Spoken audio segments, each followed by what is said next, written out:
मेरे प्यारे तीपरा लोग, आपने मुझे बहुत प्यार दिया, सम्मान दिया। और अगर मुझे कल से भूख हड़ताल भी करना हो, जब तक मेरा सांस चला जाए, तो मैं करूँगा। आपको धोखा नहीं दे सकता।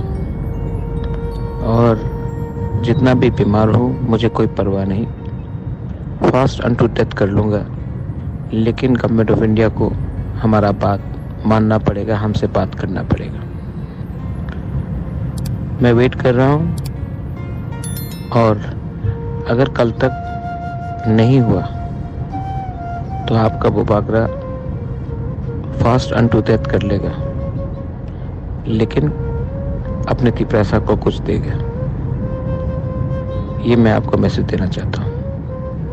जिसको सुनना है सुन लो।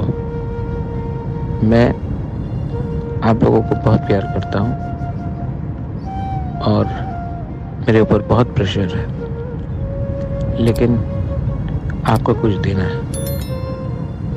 मैं रेडी हूँ मरने के लिए, आपके लिए, लेकिन आपको कुछ मिलना पड़ेगा। हम भाई।